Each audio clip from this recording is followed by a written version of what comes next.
Shalom, shalom, bien-aimés de Dieu, je vous salue dans le nom précieux de Jésus-Christ, notre Seigneur. Ce matin encore, nous sommes réveillés, nous disons merci Seigneur. Il nous a donné la vie, l'être et le mouvement. Il nous permet d'espérer en lui durant cette journée, de mettre en lui notre confiance. Cette confiance que nous portons, et cela au travers de la parole de Dieu, parce que Dieu est vrai, sa parole est la vérité, et elle nous donne cette assurance au quotidien. Ainsi, mes frères, mes sœurs, la parole de Dieu nous dit dans Ephésiens chapitre 5, le verset 1, le verset 2, « Soyez des imitateurs de Dieu, puisque vous êtes ses enfants bien-aimés, et vivez dans l'amour en suivant l'exemple de Christ, qui nous a aimés et qui s'est donné lui-même pour nous comme une offrande et un sacrifice dont l'odeur est agréable à Dieu. » Donc en réalité, le Seigneur veut que nous suivions son exemple. Christ a suivi l'exemple de son Père en manifestant l'amour. Par cet amour sacrificiel, il est venu mourir à la croix, pas pour lui-même, mais pour ceux qu'il a aimés. Ainsi, bien-aimés de Dieu, nos actes doivent être dirigés par cet amour divin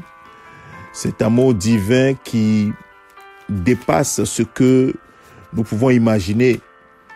Et la parole de Dieu nous dit que cet amour divin, dans 1 Corinthiens chapitre 13, c'est un amour qui est patient, il est plein de bonté, l'amour n'est pas envieux, cet amour divin ne se vante point, ne s'enfle point d'orgueil, ne fait rien de malhonnête, il ne cherche pas son intérêt, il ne s'irrite pas, il ne soupçonne pas le mal, il ne se réjouit pas de l'injustice, mais il se réjouit de la vérité. Il pardonne tout, il croit tout, il espère tout, il supporte tout.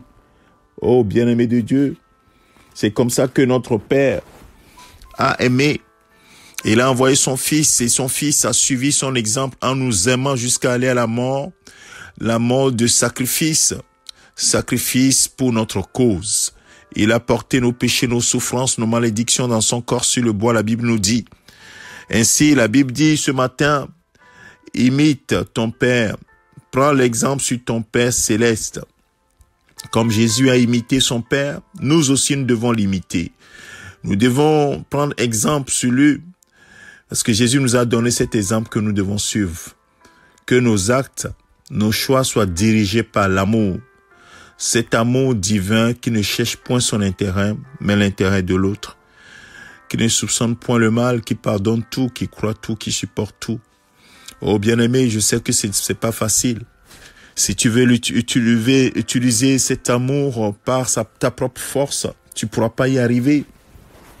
Il s'agit ici de l'amour divin que le Saint-Esprit répand dans nos cœurs. Bien-aimé, c'est le Saint-Esprit qui répand cet amour dans nos cœurs, cet amour qui, déjà, est un amour miraculeux, on va dire, extraordinaire. Et c'est ce que le Seigneur veut que nous puissions manifester, comme des enfants bien-aimés de Dieu. Nous devons ressembler à notre Père. Mon frère, ma sœur, exerce-toi à marcher dans l'amour, à choisir par amour, à choisir toujours guidé par l'amour divin. Nous pourrons y arriver. Sinon le Seigneur ne nous le demandera pas. Alors, faisons ce que nous devons faire avec l'aide du Saint-Esprit au quotidien, en faisant les choix dirigés par l'amour. Que le Seigneur notre Dieu te fortifie, te soutienne et continue de répandre son amour dans ton cœur par le Saint-Esprit que tu as reçu, qui est en toi. Que toute la gloire revienne à notre Père, au nom de Jésus-Christ notre Seigneur. Amen.